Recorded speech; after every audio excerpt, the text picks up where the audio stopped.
ẹni kó gbọ́ ìkìlọ̀ ẹni kó gbọ́ ìkìlọ̀ fún gbogbo nǹkan tí wọ́n ti ń sọ fún un lọ́jọ́ pípẹ́, onírúurú ìkìlọ̀ tó ti ń jáde. Ta ni ẹni tí à ń bá wí? Ta sì lẹni tó ń sọ̀rọ̀? Àní ẹ sọ fún un kó gbọ́ ìkìlọ̀. Mo kí gbogbo ẹ̀yin ọmọ Yorùbá pátápátá àti ẹ̀yin gbogbo ẹ̀yin olólùfẹ́ wa káàkiri orígun mẹ́rẹ̀ẹ̀rin àgbáyé. Ẹ kú déédé àsìkò yìí, ẹ káalẹ́, káàárọ̀, ẹ káàsán. According to the time tá a bá bá yín, mo sì kí yín kú oṣù tuntun. Mo ní happy new month. Ọ̀pọ̀ ẹ̀ láṣẹ láyé láṣẹ lókè èèpẹ̀. Níwòye ọdún tó ń bọ̀ tá a bá máa kíra wa pé happy new month of April. Nílẹ̀ wa, orílẹ̀-èdè wa ni ó ti bá wa lágbára lọ́wọ́ Ọlọ́run. Ẹni tó bá ní òní rí bẹ́ẹ̀, a jẹ́ wípé irú wọn là á fi ṣe àtẹ̀gùn tá a fi débẹ̀ lágbára lọ́wọ́ Ọlọ́run. Bẹ́ẹ̀ ni ó rí. Ẹ káàbọ̀ sórí ìkànnì yìí. Ẹ wò ó, ẹ tún wá gbọ́ tuntun lónìí. Ìkìlọ̀ tuntun lọ o. Níbo ló lọ? Ó lọ sí ọ̀dọ̀ gbogbo àwọn tí ọ̀rọ̀ kàn látàrí bí gbogbo ẹ̀ ṣe ń lọ pàápàá lórílẹ̀-èdè Yorùbá. Ìkìlọ̀ ti kọjá lọ sọ́dọ̀ wọn. Ẹ wò ó, orí ìkànnì tá a wà yìí, ẹ ti mọ̀ pé àwa kì í mú òfò wá fún yín. Bó bá ṣe ń lọ bẹ́ẹ̀ là á sọ. Lórí ìkànnì yìí àti lórí ètò tí a pè ní wákàtí àkókò àwọn wòlíì. Ẹ tún wá gbọ́ nǹkan tí wòlíì yìí sọ lónìí nípa ìkìlọ̀. Ẹ wò ó, ìkìlọ̀ tí bàbá yìí ṣe fún bàbá wa Bọ́lá Ahmed Tinubu. Àwọn kan bá ti pé bàbá Tinubu ní bàbá, àwọn kan ní rárá, wàhálà tí yín nìyẹn. Wọ́n ní tí àlèyé ẹni bá tó bàbá ẹni, bàbá náà là á pè é. Ó tó kò tó bàbá náà ni. Ẹ̀yẹn jù ẹ lọ, kò ní díẹ̀ ni. Ṣé o lè fi díẹ̀ kún àbò lè yọ kúrò nínú ọjọ́ orí ẹ̀? Ẹni tọ́lọ́run bá sì ti gbé sípò agbára, ó ti wà ńbẹ̀ ni. Gẹ́gẹ́ bí ìwé mímọ́ ti sọ, ó ní ká bọ̀wọ̀ fún wọn. Ẹ má jẹ́ ń gbà yín lásìkò. Ẹ já lọ tààrà ká lọ pàdé wòlíì yìí. Ẹ wá gbọ́ nǹkan tó sọ. Mo wá rọ̀ yín, mo bẹ̀ yín, gbogbo ẹ̀yin tí ẹ fẹ́ wo fídíò bàbá yìí, ẹ dákun tẹ́ ẹ bá láǹfààní, ẹ gbé omi sọ́dọ̀. Ẹni bá ní òróró, ẹni bá ní oyin, gbogbo nǹkan tẹ́ ẹ bá ní tẹ́ ẹ lè fi gbàdúà, òun ni kẹ́ ẹ gbé sọ́dọ̀. Torí ètò tòní ó dá lórí àdúrà jùlọ ni, pẹ̀lú ìkìlọ̀. La ṣe pè ní prophetic warning and prayer fún oṣù April. Ẹ gbọ́, wọ́n ṣèkìlọ̀ fún àwọn tó yẹ kí wọ́n ó kìlọ̀ fún. Bákan náà, wọ́n wá farabalẹ̀ gbàdúrà fún gbogbo ẹ̀yin ènìyàn pátápátá, pàápàá ẹ̀yin ọmọ Yorùbá tó wà nínú ipò kan àbó mìíràn. Ẹ wo bí tẹ́ ẹ bá ti wo fídíò yìí, ẹ dákun ẹ̀rọ ìbánisọ̀rọ̀ bàbá yẹn náà lẹ́ ń wò lẹ́gbẹ̀ẹ́ yín yìí. Ẹ máa bá mi tẹ̀ ẹ́ sójú ẹ̀. Ẹ máa tẹ̀ ẹ́ sójú ẹ̀, kẹ́ máa pè wọ́n. Ó ti yé yín tí mò ń gbìyànjú àti sọ ni pé ẹ pè wọ́n, kẹ́ fọ̀rọ̀ lọ Ọlọ́run wọn. Ó sì dá mi lójú pé Ọlọ́run bàbá yìí ò ní já yín kulẹ̀. Mo ń sọ̀rọ̀ nípa Prophet Temitope Solomon. Ọ̀yá, ẹ jẹ́ ń fohùn sí fídíò yìí nínú ilé. Bẹ́ẹ̀ bá ti wò ó tán, mò ń padà bọ̀. Tó bá jẹ́ gbà àkọ́kọ́ rèé, bá ń subscribe sí channel yìí. Ẹ máa kọ síbẹ̀, ẹ máa kọ rẹpẹtẹ. Èmi náà jẹ́ kan lónìí nínú àwọn tó ń ṣọjọ́ ìbí. Ọmọ April 1st ni mí. Nígbà tí n bá máa ṣe míì, ó dá mi lójú pé orílẹ̀-èdè Yorùbá ni wọ́n ti ṣe. Ayé ẹ jẹ́ ń fohùn sí nínú ilé, òun rèé. Ògo ni fún orúkọ Ọlọ́run. Mo gbé orúkọ Ọlọ́run ga, ẹni tó fún wa ní àǹfààní àti ìrànlọ́wọ́ ẹ̀ tá a rí gbà lákòókò yìí. Wọ́n tí ò ń gbọ́ mi, gbọ́ Olúwa rán mi sí ẹni. Tó bá lè wo fọ́nrán yìí lọ́wọ́lọ́wọ́, mo fẹ́ kó mọ̀ wípé kò kàn kí í ṣe coincident, kò kàn kí í ṣe accident. Ọlọ́run ní nǹkan kan tó fẹ́ ṣe. Ọlọ́run ní iṣẹ́ kan tó fẹ́ ṣe láyé ẹ̀. Mo gbà ládùúrà lórúkọ tó ga jù gbogbo orúkọ lọ. Nínú ìṣòro tó wà yẹn, Olúwa mú ẹ jáde lórúkọ Jésù. Bíbélì wípé ó ní wọ́n wò ó ní ìmọ́lẹ̀ mọ́ wọn, ojú kò sì tì wọ́n. Arákùnrin, arábìnrin, inú ìṣòro wo ló wà tó ti di ẹ̀gàn, tó ti di ìtìjú? Ó rántí Hánà ni. Pẹ̀línà fi ṣe yẹ̀yẹ́ pé ó ti tán fún ẹ, èmi kọ́ mo ní kó má ní ọmọ, ṣùgbọ́n ọjọ́ tí Olúwa dá lóhùn àgbúrò Pẹ̀línà mọ́, àsìbúrò ọmọ ẹ̀ mọ́. Samuel nìkan là ń gbọ́dọ̀ ní, Anna nìkan là ń gbọ́dọ̀ ní. Olúwa rán mi sí ẹ, gbogbo ohun tí ń ṣe ẹ̀gàn láyé ẹ, Ọlọ́run àwọn ọmọ ogun mú kúrò lórúkọ Jésù. Àṣẹ ọ̀rọ̀ wà, ohùn Olúwa ní agbára, ó ní ọlá ńlá, ó fagi Kédárì ti lẹ́bá lónìí yá. Ní gbogbo ibi tó ti ń gbọ́ mi, ogun tó jà yẹ, tó fẹ́ sọ ẹ́ di aláìgbàgbọ́ gan, tó tiẹ̀ wò wípé Ọlọ́run ò gbọ́ àdúrà mọ́. Báyìí ni Olúwa wí, àṣẹ ọ̀rọ̀ jáde sáyé ẹ̀, ogun yẹn ṣẹ́wọlẹ̀ lórúkọ Jésù. Tí ọmọ ló ń wá ni, Ọlọ́run tó dá Sárà ló, ẹni tí ò tiẹ̀ retí ọmọ Mary, áńgẹ́lì yẹn yọ sí Luke chapter 1, ó yọ sí, ó ní ìwọ obìnrin má bẹ̀rù, tá a ṣojú rere sí. Ọlọ́run yà lẹ́nu láàrin àwọn wúndí àkókò yẹn. Gbọ́ mi, ìwọ tiẹ̀ wá tún ní olọ́kọ́lé, ọkọ ẹ̀ ń bá ẹ ṣàṣọṣepọ̀, ṣùgbọ́n ayé ni ò jẹ́ kó yọ.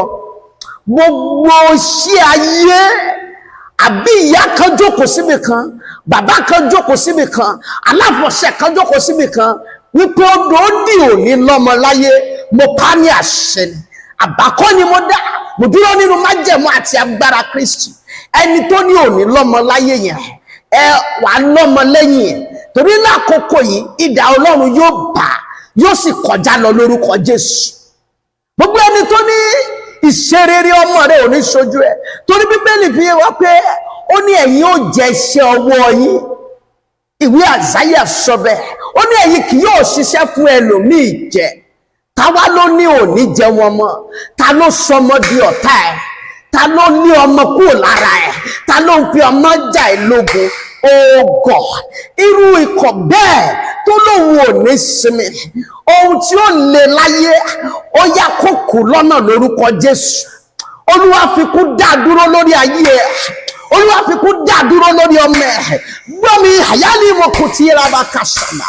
Ìwọ tí ọkàn wà ní òyìnbó kò ṣiṣẹ́, o ti gbé gbogbo ìwé tó kà, gbogbo tó yẹ kó nílò ní, wọ́n kàn ṣàṣọ wípé àwọn máa dá ìdúró ni, àwọn ò ní jẹ́ kó téèyàn, àwọn ò ní jẹ́ kó gòkè.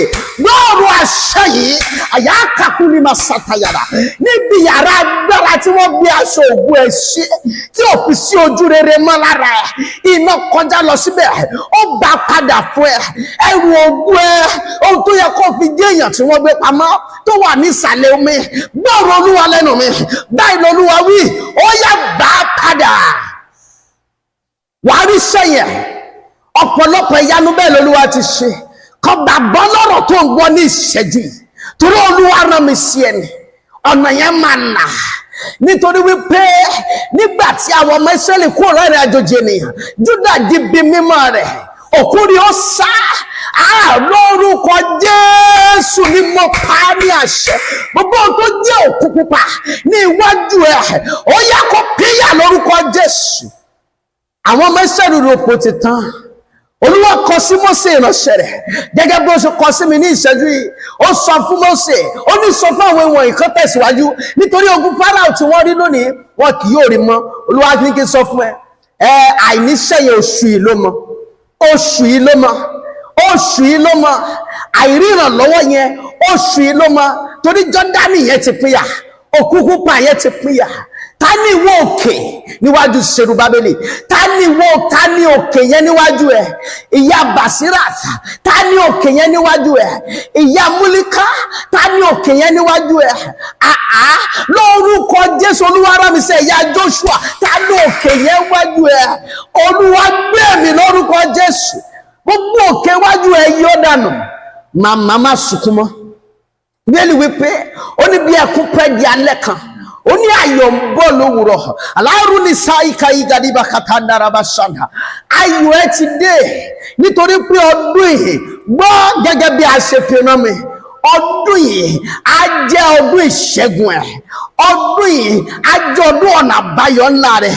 Ogun yẹn ó ti dá ajá tẹ́lẹ̀ ni, ìdílé yẹn ló fi dàbí ìbá pé ogun yẹn ń borí ẹ̀. Gbọ́, nígbà tí Gòláyátì tó pera ẹ̀ ní akíkanjú níwájú àwọn ọmọ Ísírẹ́lì, gbogbo wọn sá sẹ́yìn, ọba gan sá sẹ́yìn. Ètò túmọ̀ sí pé ohun gbogbo lákòókò yẹn dúró jẹ́ àwọn ọmọ Ísírẹ́lì ò lè ṣe rere kankan mọ́ nítorí pé ẹnìkan dojú ìjà kọ wọ́n. Bẹ́ẹ̀ náà láyé ẹ ṣe rí báyìí, ẹnìkan dojú ìjà kọ ẹ́. Ṣùgbọ́n Dáfídì rántí wípé òun ní Ọlọ́run kan, ẹni tó gbà òun lọ́wọ́ kìnìún, ẹni tó kọ́wọ́ òun ní ogun jíjà, ẹni tó kọ́ ìka fún ogun, ẹni oh God, ó sì fún Dáfídì kékeré, ó fún ní ìṣẹ́gun lórí Gòláyátì. Gbogbo àwọn ọmọ ogun Fílísì wọ́n sì sá, àwọn ọmọ Ísírẹ́lì sì borí lọ́jọ́ náà. Gbọ́ ọ̀rọ̀ Olúwa lẹ́nu mi. Ọlọ́run tó fún Dáfídì ní ìṣẹ́gun yẹn, ó fún wọn náà ní ìṣẹ́gun lákòókò yìí. Nítorí pé ìgbà tí Sọ́ọ̀lù ní ó yá wá gba aṣọ ogun mi wọ̀, ó ní eléyìí ti wúwo jù, nítorí wípé kò nílò aṣọ ogun tayé yìí, aṣọ ìṣẹ́gun tọ̀run ti wà lára ẹ̀. Ìgbà tí Ọlọ́run ti fi aṣọ ìṣẹ́gun tọ̀run wọ̀, òun ó mọ̀, ó ní eléyìí ò ṣogun, aṣọ ìṣẹ́gun wà lọ́rùn mi, èmi ó borí rẹ lónìí, ẹyẹ ojú ọ̀run yóò sì gbé, yóò lá ẹ̀jẹ̀ rẹ, ó sì rí bẹ́ẹ̀. Gbọ́, ẹni tó lónìí nísìnyí, ó máa jáde láyé lójijì. Gbogbo ibi tí wọ́n parí iṣẹ́ ìdí ẹ̀ṣẹ̀, iná kọjá lọ síbẹ̀, torí pé a kọ wípé iná síwájú Olúwa ó sì jó àwọn ọ̀tá rẹ̀ run. Aláwọ̀ ń tarí ni musaviri kadalabaka idigi ṣende elizia kiri ni bakasa, iná kọjá lọ síbẹ̀ ó sì jòrùn lórúkọ Jésù. Mo fẹ́ fi àdúrà mẹ́ta ìsíta, mo fẹ́ kó gbà á, kó dẹ̀ bẹ̀rẹ̀ sí ní pé mo máa dìídì fi àkókò sílẹ̀ fún ọ ni, torí Ọlọ́run ó rán mi pé dá àwọn èèyàn mi lóhùn, bá àwọn èèyàn mi sọ̀rọ̀. Mo fẹ́ lù ọ́ lákòókò ìfún ọ. Má bẹ̀rù ìṣòro tó lè máa là kọjá, ìwọ sọ, èmi kọ́ ni mo fẹ́ ṣe, ẹni tó pè mí, alágbára ńlá Ísírẹ́lì, ẹni tí ń gbé inú mi, òun ló fẹ́ ṣe, òun ló fẹ́ yọ ẹnu ogun. Àwọn ọmọ yẹn máa lọ́kọ gbàgbé ẹ̀, àwọn ọmọ yẹn máa láya gbàgbé ẹ̀, nítorí ọmọ yẹn wàá rí grandchildren ẹ̀sẹ̀, wàá dẹ̀ rí great grandchildren. Bẹ́ẹ̀ lolúwa wí, torí ẹ̀mí ẹ̀ ò ní lọ lákòókò yìí, ò ní kú sínú ìṣòro yẹn. Àkọ́kọ́, mo fẹ́ kó lo Psalm 94 wá fi gbàdúrà. Olúwa jàjà ẹ̀san nítorí mi, jàjà ẹ̀san ẹni tó dúró sójú ọ̀nà mi, ẹni tó jẹ́ igi ìdábùsọ́nà mi, dìde ẹ̀san, bá mi fi kú dá dúró, bá mi fi kú mú kúrò lọ́nà, ogun ọ̀run ẹ̀ fi kú mú kúrò lọ́nà. Gbàdúrà yẹn. Àdúrà ẹlẹ́ẹ̀kejì, ohun tó yẹ kí n fi jẹ́ èèyàn tí alágbára gbàdá ní, Olúwa fi títóbi agbára ẹ̀ hàn, Olúwa gbà lọ́wọ́ ẹ̀. Kó ka Psalm 140, Psalm 140, kó kà, kó wá ka Psalm 109, kó kà sí. Àdúrà ẹlẹ́ẹ̀kẹta, Olúwa gbà mí lọ́wọ́ òmìrán ilé tó ní ìwọ mi ò ní dìde, gbà mí lọ́wọ́ òmìrán ẹbí tó ní ìwọ mi ò ní gbérí, nítorí pé a ti kọ wípé ìwọ tèmi la ó ṣàgbéga bí ìwọ àgbáǹrere. Lọ́ka Psalm 92 verse 10, kó kà á, kó fi gbàdúrà, kó wá ka Psalm 70 ṣe pé ìwọ Olúwa gbé ìwọ mi dìde, gbé dìde, gbà mí lọ́wọ́ àwọn òmìrán yìí. Wà sí rí pé rere lolúwa. Pé fàdúrà, Ọlọ́run ṣẹ́gun, ọ̀kan náà lánàá, ọ̀kan náà lónìí, ọ̀kan náà títí ayé. Aṣogun Olúwa yóò bọ̀ lára ẹ̀. Orúkọ mi ò yí padà, Wòlíì Temitope Solomon. Ẹ ti gbọ́, ẹ rí i pé kò kéré, ọ̀pọ̀ jọjọ, ọ̀pọ̀ yẹ́yẹ́ bí àṣà àwọn ọmọ ìgboro, wọn alọ́pọ̀ yẹ́yẹ́. Ó sì dá mi lójú pé àdúrà tí bàbá yìí gbà fún wa níbẹ̀rẹ̀ oṣù yìí, dandan ni tàìdán, ó gbọ́dọ̀ mọ́ wa lórí tímọ́tímọ́ tí ìwo àgbò tí ń mọ́rí. Ẹnìkan wọn á ní ó tún pògèdè ń pògèdè, sáàmù Yorùbá ni mo yàbẹ̀ lọ. Fún díẹ̀ yìí, ẹ dákun ẹ bá mi share ètò yìí, ẹ pín ẹjọ́ wọ̀ gbòòrò ayé lọ.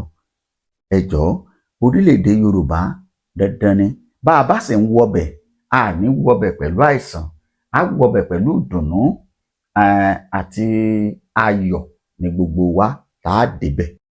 Bẹ́ẹ̀ ṣe wá ń béèrè fún orílẹ̀-èdè Yorùbá, tẹ́ ẹ sì ń pe wòlíì, tẹ́ ń gbàdúrà, ẹ máa kí àwa náà pé happy birthday. Ẹ ṣé àdúpẹ́, a tún máa pàdé. Òní lọ́jọ́ ìbí tiwa náà, a ní ká sáré lọ bá wọn celebrate, káwa náà celebrate birthday wa. Eléyìí tá a gbàgbọ́ pé eléyìí la ṣe kẹ́yìn lórílẹ̀‐èdè Nàìjíríà, tá a fi bọ́ sórílẹ̀‐èdè Yorùbá wa jẹ́jẹ́ níwòye ọdún tó ń bọ̀. Ilẹ̀ Yorùbá wa, orílẹ̀‐èdè wa láti máa sọ. Ẹ ṣé, a tún pàdé. Ó dàbọ̀.